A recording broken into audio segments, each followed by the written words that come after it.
मैंने वो क्या बताया है इसके अंदर कि यहाँ बात कर रहे हैं हैबिटेबल रूम्स की। मैंने वो क्या बताया है यहाँ पर कि सबसे पहले जो हम बात कर रहे हैं यहाँ पर height and size of the rooms, तो इसके अंदर मैंने बताया आपको हैबिटेबल रूम्स के बारे में कि हैबिटेबल रूम्स की बात कर रहे हैं तो हाइट है वो 2.75 मीटर से कम नहीं होनी चाहिए। और हाइट कौन सी होती है? ये फ्लोर सरफेस से लेकर जो सीलिंग का लोएस्ट पॉइंट होता है उसके बीच वाली। और जो एसी वाले रूम्स होते हैं, एयर कंडीशन रूम्स होते हैं, उसके अंदर जो हाइट होती है वो 2.4 मीटर से कम नहीं होनी चाहिए। और जो रो हाउसिंग होती है, मतलब जो घर अटैच्ड होते हैं, उसके अंदर जो हाइट है वो 2.6 मीटर से कम नहीं होनी चाहिए। रूम का साइज जो है वो 9.5 मीटर स्क्वायर से छोटा नहीं होना चाहिए। और जो मिनिमम विड्थ है वो 2.4 मीटर से भी छोटी नहीं होनी चाहिए। नेक्स्ट हम बात करते हैं किचन की। ठीक है, तो किचन के अंदर हाइट जो है वो 2.75 मीटर से कम नहीं होनी चाहिए।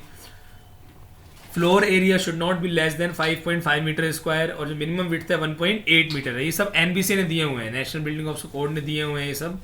थर्ड है हमारा बाथरूम एंड वाटर क्लोजेट। तो इसमें जो हाइट है वो हाइट 2.2 मीटर से कम नहीं होनी चाहिए। कहाँ दे रखा है देखो, should not be less than 2.2 metre from the surface of the floor. ठीक है ना। साइज जो है बाथरूम का not be less than 1.5 into 1.2 that is 1.8 metre square. इतना तो कम से कम होना चाहिए। और जिसके अंदर कंबाइंड होता है, मतलब बाथरूम एंड वाटर क्लोजेट दोनों चीज़ें होती हैं, तो उसका साइज 2.8 मीटर स्क्वायर से कम नहीं होना चाहिए। देखा है ना आपने, कभी कभार क्या होता है एक ही मतलब कंबाइंड होता है जिसके अंदर मतलब आप बाथरूम भी हो सकता है और वो एक वाटर क्लोजेट भी हो सकता है। ठीक है, तो मिनिमम विड्थ जो होती है वो 1.2 मीटर होना चाहिए। और अगर ओनली वाटर क्लोजेट है तो 1.1 मीटर स्क्वायर तो होना ही चाहिए, बिल्कुल जो छोटे छोटे बने होते हैं। ठीक है, तो ये बाथरूम और वाटर क्लोजेट के आ गए। तो आप इसको एक बार फटाफट से कॉपी करो, फिर अपन आगे पढ़ाएंगे। नेक्स्ट टॉपिक है अपना इसी के अंदर प्लिंथ एरिया रेगुलेशंस। ठीक है ना, प्लिंथ एरिया रेगुलेशंस।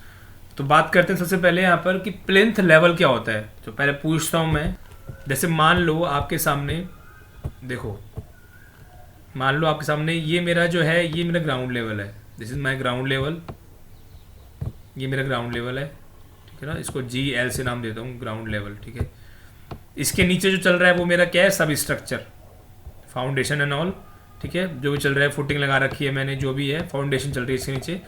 ठीक है, तो ये मेरा पार्ट हो गया सब स्ट्रक्चर। ठीक है, ये हो गया सब स्ट्रक्चर। तो ग्राउंड लेवल और सुपर स्ट्रक्चर मान लो यहाँ स्टार्ट हो रहा है, ये मेरा है सुपर स्ट्रक्चर जो यहाँ स्टार्ट हो रहा है, मतलब बिल्डिंग जो बनना स्टार्ट हो रही है। तो ग्राउंड लेवल और ये मेरा है कौन सा, ये मेरा मान लो फ्लोर लेवल, ये मेरा क्या है, फ्लोर लेवल। ठीक है, तो ये जो स्पेसिंग बच गई ना बीच में, ये जो स्पेसिंग बच गई बेसिकली, ये मैंने बहुत बड़ी दिखाई है, इतना होता नहीं है। ठीक है ना, या फिर इसको बोल सकते हो प्लिंथ लेवल। जो ये बताया ना मैंने, ये जो पार्ट बताया मैंने, ये मैं डार्क कर रहा हूँ, ये मेरा हो गया प्लिंथ लेवल। ये जो पार्ट हो गया ना, इसको मैं बोलूँगा क्या, प्लिंथ लेवल। अब ये स्पेसिंग क्यों बची है उसका रीज़न सुनो। उसका रीज़न ये है, यहाँ पर मान लो जैसे मान लो बारिश के टाइम में बारिश आ गया, स्ट्रॉम आ गया, तूफान आ गया, तो क्या हो गया, वो क्या हो गया, अगर मैंने जस्ट इसको ग्राउंड लेवल पे अटैच कर दिया, अगर मान लो मैंने जस्ट मेरी बिल्डिंग को ग्राउंड लेवल से बनाना चालू कर दिया, तो पानी क्या है, जमा हो जाएगा। पानी क्या है, आसपास के एरिया से आएगा और क्या हो जाएगा, जमा हो जाएगा। तो क्या होगा, सीलन आने लग जाएगी। सीलन आपने देखा होगा घरों के अंदर सीलन आती है। जो पुराने मकान बने हुए हैं जिसमें लोगों को नॉलेज नहीं थी, तो उन्होंने क्या है, प्रोवाइड नहीं करा रखा है। उन्होंने क्या है, अपना जो ग्राउंड लेवल है उसको प्लिंथ लेवल माना हुआ है और बिल्डिंग खड़ी कर रखी है। तो आपने देखा सीलन आ जाती है।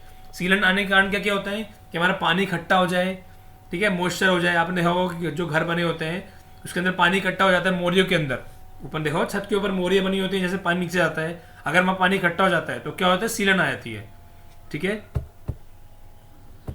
तो बेसिकली इसलिए हम प्रोवाइड कराते हैं क्या, यहाँ पर प्लिंथ लेवल प्रोवाइड कराते हैं, जिससे कि जो मेरा जो बारिश का पानी है, फिर स्ट्रॉन्ग का जो पानी आ रहा है, वो क्या हो जाए, इजीली निकल जाए। और यहाँ प्रोवाइड कराते हैं हम डीपीसी। डीपीसी बोले तो डैम प्रूफ कोर्स। ठीक है, डीपीसी मतलब क्या होता है, डैम प्रूफ कोर्स। तो डैम प्रूफ कोर्स प्रोवाइड करने से क्या होगा, जैसे वापस देखते हैं, मान लो जैसे ये मेरी बिल्डिंग खड़ी है, ठीक है, और है ना ये मेरा मान लो आपका प्लिंथ लेवल है, ये मेरा है ग्राउंड लेवल।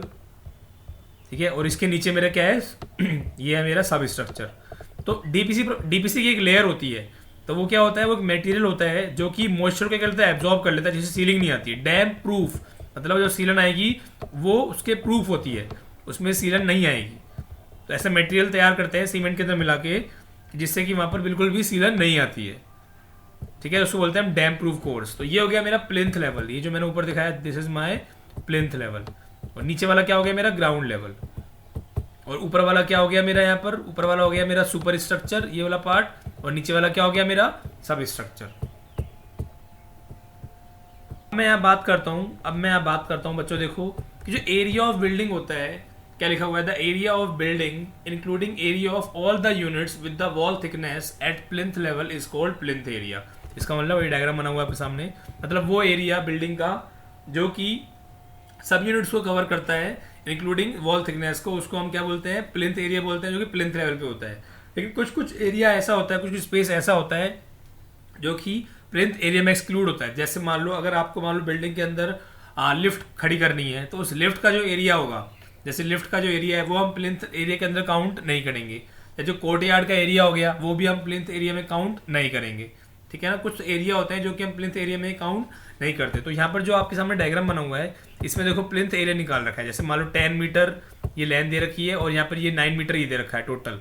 तो मुझे प्लिंथ एरिया निकालना है, तो मैंने क्या किया, 10 इंटू 9, देखो यहाँ पर किया हुआ मैंने क्या किया, यहाँ पर 10 इंटू 9, ये तो टोटल एरिया हो गया। इस टोटल एरिया में से मैंने ये वाला स्पेस माइनस कर दिया, ये वाला स्पेस माइनस कर दिया और ये वाला स्पेस माइनस कर दिया। ठीक है ना, हो सकता है ये स्पेस मैंने अपनी लिफ्ट के लिए दे रखा हो, या ये स्पेस मैंने अपनी कोर्टयार्ड के लिए दे रखा हो। ठीक है ना, तो कोई भी तो ऐसा स्पेस जो कि प्लिंथ एरिया में कवर्ड नहीं होगा। ठीक है ना, वो स्पेस प्लिंथ एरिया में कवर्ड नहीं होगा। तो मैंने इसको माइनस कर दिया। तो देखो यहाँ पर जो इसकी लेंथ है, ये लेंथ 2 है, 2 मीटर, ये भी लेंथ 2 है। तो देखो ये 10 into 9 total area minus 2 into 2। उसके बाद इसका भी ये डायमेंशन है, ये 2 मीटर दे रखा है यहाँ पर, और ये कितना दिया हुआ है, 0.5 दिया हुआ है, ये दिया हुआ है 0.5। तो कितना हो गया, 2 इंटू 0.5, और इधर भी 2 इंटू 0.5 है, तो इधर भी 2.5। तो जब मैं कैलकुलेट करूंगा, तो कैलकुलेट करने के बाद ये आएगा मेरा अप्रोक्सीमेटली 84 मीटर स्क्वायर। ये आएगा मेरा अप्रोक्सीमेटली 84 मीटर स्क्वायर। तो मैंने आपको ये बताया इसके अंदर यहाँ पर कि जो मिनिमम हाइट लेते हैं प्लिंथ की, दैट इज 300 mm। ठीक है ना, जनरली ये ली जाती है 600 mm फॉर रेजिडेंशियल बिल्डिंग, और पब्लिक बिल्डिंग के लिए इट इज 750 mm। ठीक है, आगे चलते हैं। The maximum plinth area of building of different class shall be govern by following regulations. ठीक है, तो अलग अलग बिल्डिंग्स के लिए अलग अलग प्लिंथ एरिया रेगुलेशंस दिए हुए हैं। वो क्या क्या है देखते हैं। इन अ बाजार और market area the plinth area shall not exceed 75% of the area of the site. मतलब जो बाजार हो गया, मार्केट एरिया हो गया, तो वहां पर जो प्लिंथ एरिया होता है वो जो साइट का एरिया होता है उसके एरिया से 75% से ज़्यादा एक्सीड नहीं करना चाहिए। मान लो सपोज करो मेरे बाजार का एरिया है 100 मीटर स्क्वायर, सपोज करो। ठीक है, तो इसके अंदर जो मेरा साइट का जो एरिया है 100 मीटर स्क्वायर है, तो यहाँ पर जो प्लिंथ एरिया होगा वो कितना होगा, हाईएस्ट कितना होगा, 75 मीटर स्क्वायर। वही लिखा हुआ है इसके अंदर कि बाजार या फिर मार्केट एरिया के अंदर जो प्लिंथ एरिया होता है वो साइट के एरिया का 75% से ज़्यादा एक्सीड नहीं करना चाहिए। Provided the sufficient off street parking facilities for loading and unloading of vehicle are provided on the same plot of the buildings. ठीक है, बता दिया मैंने आपको यहाँ पर कि मान लो पार्किंग फैसिलिटीज प्रोवाइड करानी है तो उसके लिए हमको कुछ एरिया छोड़ना पड़ेगा। उसके बाद in an industrial plot the plinth area shall not exceed 60% of the site area. और इंडस्ट्रियल प्लॉट की बात करें तो वहाँ जो मेरा प्लिंथ एरिया होता है वो साइट एरिया का 60% ज़्यादा नहीं होना चाहिए। अगर मान लो 100 मीटर स्क्वायर मेरा टोटल साइट एरिया है, तो इंडस्ट्रियल प्लॉट के लिए जो प्लिंथ एरिया होगा वो हाईएस्ट कितना होगा, 60 मीटर स्क्वायर होगा। ठीक है, उसके बाद in case of building of mixed classes the covered area should be determined by rule pertaining to the particular classes. मतलब अब बात करते हैं अलग अलग क्लास की। मिक्स क्लास मतलब क्या होता है, एक तो लोअर क्लास होती है, मीडियम क्लास होती है, हाई क्लास होती है। ठीक है ना, तो जो कवर्ड एरिया होता है वो डिटरमाइन किया जाता है उस पर्टिकुलर क्लास के अकॉर्डिंग। ठीक है, तो इतना क्लियर हो गया। इसमें कोई डाउट है बच्चों?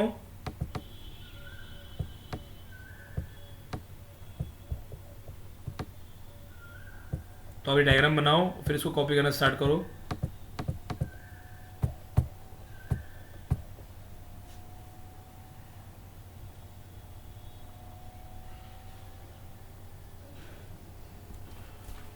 आइए, समझ में आ गया बेटा?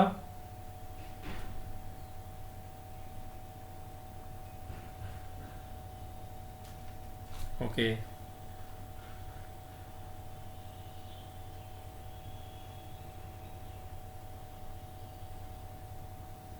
अंश क्लियर हो गया बेटा?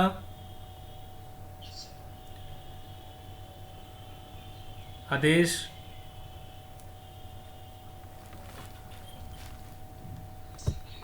ठीक है, डायग्राम बनाओ फटाफट से आप ये वाला।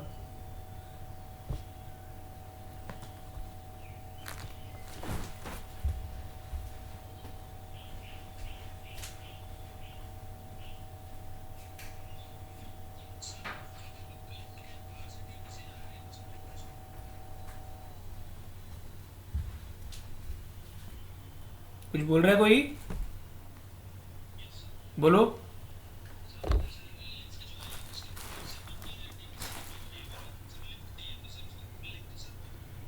लिफ्ट है जो हमारी उसके,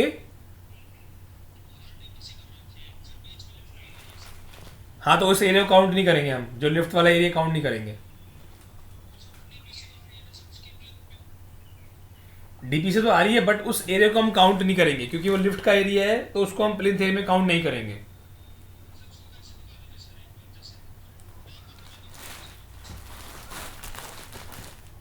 एक सेकंड बताता हूँ मैं आपको, एक सेकंड रुको।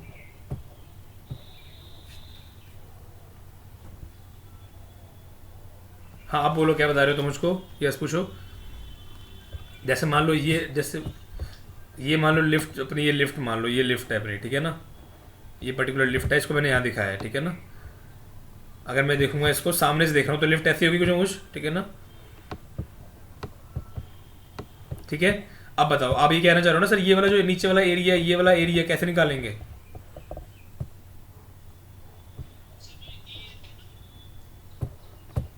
हाँ यस, ई एफ, यस, हाँ हाँ। अच्छा हाँ ठीक है।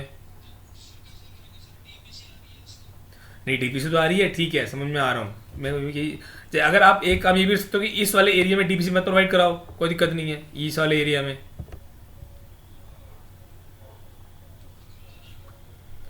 हाँ तो हो जाए खुला, लेकिन वैसे जनरली आप डीपीसी प्रोवाइड करा दोगे ना, मान लो करा भी देते हो डीपीसी प्रोवाइड, कोई दिक्कत नहीं है उस चीज़ की। लेकिन जो एरिया होगा ना वो हम एरिया इसमें काउंट नहीं करेंगे, जो एरिया था ना 2x2 का, ये एरिया इसके अंदर काउंट नहीं करेंगे हम, प्रोवाइड कराने के बावजूद भी कोई दिक्कत नहीं है उसमें।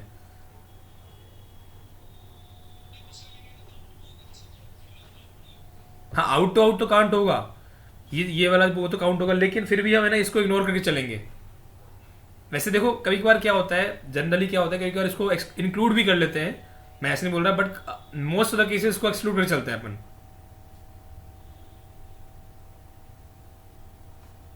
ठीक है अंश, समझ में आ गया ना मैंने क्या बताया आपको, कि मोस्ट ऑफ द टाइम तो क्या होता है इसको हम एक्सक्लूड करके चलते हैं। कभी कभार क्या होता है, जैसे अब मैंने आपको बताया, जैसे डिपेंड करता है सिटीज़ के ऊपर, ए क्लास, बी क्लास, सी क्लास, तो जो सी क्लास सिटीज़ है, अलवर की बात करते हैं फिर अपन काउंट कर लेंगे, कोई दिक्कत नहीं होगा इसके अंदर, क्योंकि इतने प्रोविजंस कोई फॉलो नहीं करता है।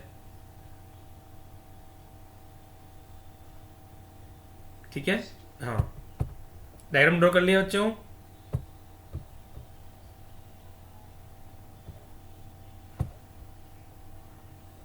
यहाँ पर आप सबने कवर्ड एरिया और plinth area in residential plot लिखा हुआ है, ठीक है ना। तो इसकी स्टैंडर्ड वैल्यूज हैं वो मैं आपको व्हाट्सएप पे सेंड कर दूंगा, ठीक है ना। जो इसके स्टैंडर्ड वैल्यूज होते हैं that I will send you on WhatsApp, ठीक है ना, यहाँ पे लिखे नहीं हुए हैं। नेक्स्ट हम बात करते हैं सैनिटरी प्रोविजंस की, ठीक है ना, वो क्या क्या होते हैं। तो sanitation provisions deals with providing sufficient natural light, ventilation and sanitary convenience in buildings. तो it is very important to provide sanitary conditions, ठीक है ना, कि हमारी जो लाइट है वो नेचुरली आनी चाहिए, वेंटिलेशन प्रॉपर होना चाहिए, सैनिटरी कन्वीनियंस इजीली होना चाहिए। जैसे पहले पहले बात करते हैं हम लाइट की, तो इसका देखो, all the rooms should have proper natural light in the day and artificial light in the night. इसका मतलब क्या हो गया कि हर रूम के अंदर जो लाइट है वो दिन में तो प्रॉपर आनी चाहिए, बाहर की जो लाइट है, सन की जो लाइट है, ठीक है। ऐसा नहीं है कि हम मॉर्निंग में बैठे हैं रूम के अंदर और हम लाइट ऑन कर रहे हैं, तो इसका मतलब हमारा ओरिएंटेशन प्रॉपर ठीक नहीं है, ठीक है। और जो नाइट के अंदर है उसके लिए हमको क्या है, आर्टिफिशियल लाइट की नीड होनी चाहिए, ठीक है ना। उसके बाद the sunlight also kills the disease germs, prevented dampness in the buildings and also prevents breeding of insects etcetera from sanitary point of view. मतलब ये कहना चाह रहे हैं कि जो सन की जो लाइट होती है वो जो जो डिजीज कॉजिंग जम्स होते हैं, ठीक है, उसको मारती है। उसका जो डैम्पनेस होती है उसको भी क्या करती है, खत्म करती है बिल्डिंग्स के अंदर, ठीक है। और जो इंसेक्ट्स का ब्रीडिंग होता है उसको भी बिल्डिंग करती है, खत्म करती है। और ये इंपॉर्टेंट किस व्यू से है, this is important from the sanitary point of the view. The light should be uniformly distributed in the room. तो जो लाइट है वो पूरे रूम्स के अंदर यूनिफॉर्मली क्या होनी चाहिए, डिस्ट्रीब्यूट होनी चाहिए, ठीक है। सेकेंड हमारा है ventilation, the fresh air should reach in each and every room in required quantity. मतलब जो हमारा वेंटिलेशन इस तरीके से होना चाहिए, जो हमारी फ्रेश एयर है वो एक हर रूम के अंदर पहुंचनी चाहिए एक पर्टिकुलर रिक्वायर्ड क्वांटिटी में। ऐसा भी नहीं है कि आपने रूम की तरफ खुला बना दिया कि पूरे टाइम हवाई आई जा रही है, वो भी नहीं होना चाहिए। जो रिक्वायर्ड क्वांटिटी है उसमें पहुंचना चाहिए। और ऐसा भी नहीं कि बिल्कुल आपने बंद कर दिया कि हवाई नहीं आ पा रही है, ठीक है। It is obtained by proper ventilation by providing Windows, doors and ventilators in the proper directions, so the natural air directly enters the room without any obstruction. तो it is very important to take a natural layer, ठीक है ना। उसके बाद sanitary convenience क्या क्या होते हैं, the rooms and other parts of the building should remain in clean condition. में जो रूम्स हैं और जो अदर पार्ट है बिल्डिंग के, वो क्या होना चाहिए, साफ रहने चाहिए, क्योंकि उससे हमारा जो माइंड होता है वो भी क्या होता है, पॉजिटिव होता है। एक एग्जाम्पल ले लेते हैं, मान लो जैसे आप ना पढ़ाई करते हो, ठीक है, अगर वो आपके आसपास का एरिया बहुत ज़्यादा डिस्टर्ब्ड है, बहुत ज़्यादा क्योस है, फैला हुआ है, ठीक है, तो आपको पढ़ने में मजा नहीं आएगा। लेकिन अगर रूम साफ है, क्लीन है, तो ऑटोमेटिकली जो माइंड के अंदर है वो बिल्कुल पॉजिटिव वाइब्स आएंगी और आपको पढ़ने का मन करेगा, ठीक है। The responsibility lies with the occupants. तो ये रेस्पॉन्सिबिलिटी होती है वो किसकी होती है, जो लोग रह रहे होते हैं उनकी होती है। But water reaching in the building at proper pressure, water and sanitary fittings of availability standards, of quality standards, adequate number of fittings etc are the primary requirements। लेकिन और कौन कौन सी प्राइमरी रिक्वायरमेंट्स होती हैं कि भाई जो पानी आ रहा है बिल्डिंग के अंदर प्रॉपर प्रेशर से आ रहा है नहीं आ रहा, ठीक है, जो फिटिंग्स हैं वो प्रॉपर है नहीं है, उसके जो फिटिंग्स हैं वो एडुकेट मात्रा में है नहीं है, मतलब इतना तो होना चाहिए कि हमारा काम चल जाए अच्छे तरीके से, ठीक है, तो उसका होना भी बहुत इंपॉर्टेंट है। The number of sanitary and water fittings, capacity of reservoirs, septic tanks etcetera as per IAS code of practice. उसके बाद जो भी हमारे वाटर फिटिंग कैपेसिटी होती है, जैसे रिजर्वायर्स की है, सेप्टिक टैंक है, वो अवेलेबल है नहीं है, ये सब डिपेंड करता है आपके आईएएस कोड के अंदर क्या क्या प्रोविजंस दिए हुए हैं, ठीक है। तो इस लेक्चर में अपन इतना रखते हैं, ठीक है, बाकी जब नेक्स्ट सेक्शन पढ़ेंगे तो आपको बताएंगे